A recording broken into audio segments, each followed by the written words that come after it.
I'm Phil Fogg, and I'm President and CEO of Marquis and Consonus Companies. We're a provider of skilled assisted living and home health services, as well as pharmacy and contract rehab. I'm here today to talk about a potential change to our current Medicare reimbursement system that we all call PPS. I'm going to give some of my thoughts on the potential change. They will be more strategic in nature, and then I'm going to hand it off to Steve Fogg, who is our CFO, and one of the best experts on reimbursement that I know that can make it as simple and understandable as possible. Steve and I are excited to share our thoughts, and I'll tell you that they're informed primarily through our involvement with the American Healthcare Association. I sit on the Board of Governors, and Steve is a member of the Finance Committee. I wanted to briefly give you an overview of the changes and why CMS is proposing to make this change. And it's important to, again, have a little historical perspective. In 1998, we converted from a cost-based system to this prospective system. You may remember that it caused quite a bit of turmoil in the skilled nursing facility sector at that time because it was a dramatic change. We've been in that for almost 18 years, and now CMS's concern at a broad level is that the daily fee-for-service system is prone to what they call gaming. And the gaming would be in two ways. One would be trying to maximize length of stays beyond what is necessary, and to try to elevate RUG levels through rehab utilization. As you listen to Steve's presentation today, please be aware that I have a couple of concerns about what CMS is trying to do. The first is they are not taking us out of daily fee-for-service. We will remain in daily fee-for-service, and I believe that that will continually expose us to being accused of gaming this reimbursement system. So be aware of that. The second is, we currently are being faced with a number of new alternative payment models. BPCI, the bundles, which is CJR, and the proposed cardiac and hip fracture bundle, as well as our value-based payment initiatives like hospital readmissions. And so in the face of all of this uncertainty and change, they're going to create one more change for us that will probably not be the final solution that we'll be paid by.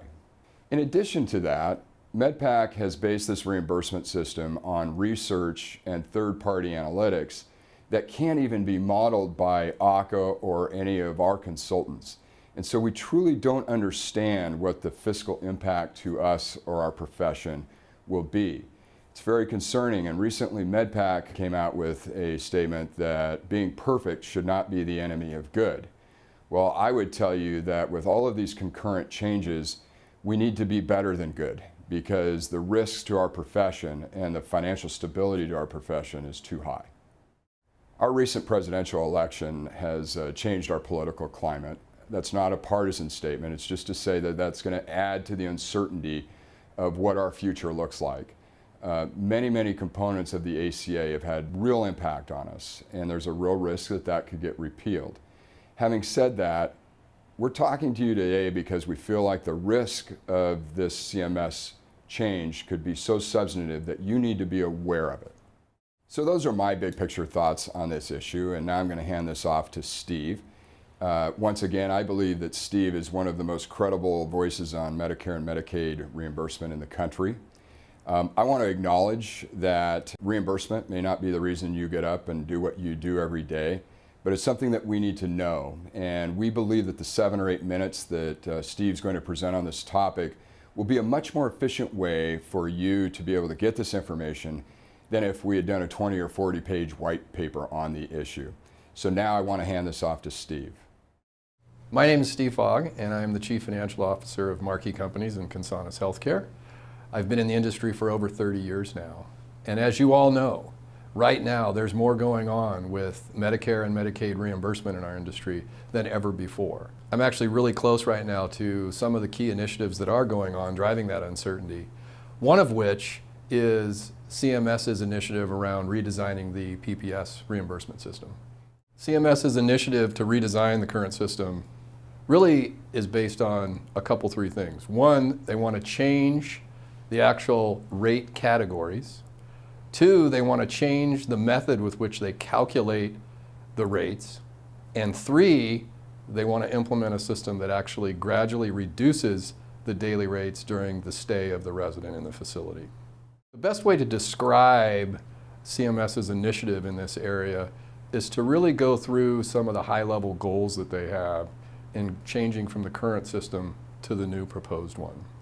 First and foremost, important to know that it's a budget-neutral transition, meaning that the bucket of money, in theory, is to be the exact same old versus new. Another goal of CMS in this initiative is to change the way in which residents fit into a particular rate category. Today, in large part, residents fit into a category based on the level of therapy that they receive.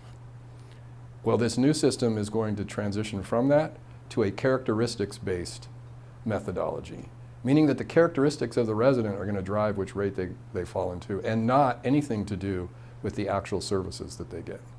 Some of the characteristics are the diagnosis that the resident admits with, the functional level of the resident, the cognitive abilities of the resident, and the extent that there are comorbidities. All of these become characteristics that go into setting this new potential rate category that a resident fits in. Another goal of CMS in this initiative change is to actually change the cost categories with which the rate categories get set. They're proposing to implement 5 new cost categories in setting the rates. The first category would be occupational and physical therapy. The second category would be speech therapy. The third category would be non-therapy ancillary services. The fourth category would be nursing, and the fifth category would be non-case mix. The big differences in this process versus the current system is that physical and occupational therapy is separated from speech therapy, whereas today all 3 are combined in setting the rate. A second big difference in this is that there's now a separate cost area for non-therapy ancillary services.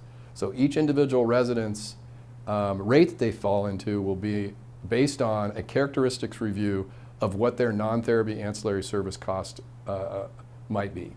Another one of the differences in the cost categories is that nursing is now on its own. It is no longer lumped in with the therapy area in determining what the actual reimbursement will be.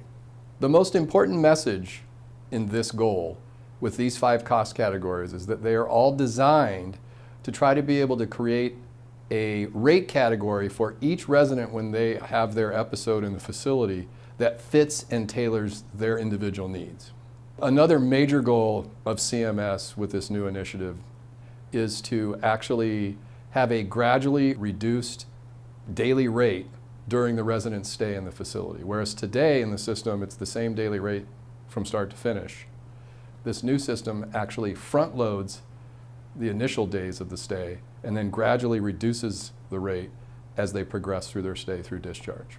The purpose of this is that CMS believes there are certain cost categories, i.e. physical and occupational therapy, and non-therapy ancillary services that actually have a declining cost as the stay proceeds. And so they want to better match the daily rate with the actual costs incurred. Another goal of CMS in moving to this new system is to be able to shift dollars from the therapy area into the nursing area. There's a perception at CMS that there's too many dollars being allocated to the therapy area and not enough being allocated to the nursing. And then CMS's final goal in this initiative is to actually see some additional nursing dollars come into the high-cost diagnosis categories. Sometimes those residents can be difficult to care for and very expensive, and they want to see more dollars in the nursing area for this. So this would be things like vent patients, end-stage renal, heavy wound care, things of that nature. They want to put more money there so that facilities actually get the reimbursement they need to be able to care for those types of folks. So with this potential change to a characteristics-based, varying rate levels, things of this nature, how might providers react to this transition? There's really 3 things that providers are more than likely going to do. Number 1, they're going to look to try to come up with ways to make lengths of stay lower. With the higher rates up front, lower rates as you go, there's motivations to try to make the length of stay less. Number 2, potentially with having less dollars for rehab, facilities are going to look to try to become as efficient as possible in how they deliver that rehab service to the residents while still reaching the outcomes that they desire. And then 3, you're likely to see providers look to potentially grow or add specialty units in some of these high-cost diagnosis areas, such as in-stage renal dialysis units, vent units, wound care specialties, things like that. You're likely to see providers look to develop specialties in those areas. There is a lot of uncertainty still, but what we do know is kind of the direction at a high level that they're wanting to go. But actually seeing how that translates to new rate versus old rate, and exactly economically what that means for us, it's hard to predict or know exactly how we're going to manage that. But some of the theory and behavior change is going to happen if in fact this gets implemented. So in terms of how this might affect you as an administrator or your facility, until we actually see the rates and how they're going to gradually decline, it's really hard to know.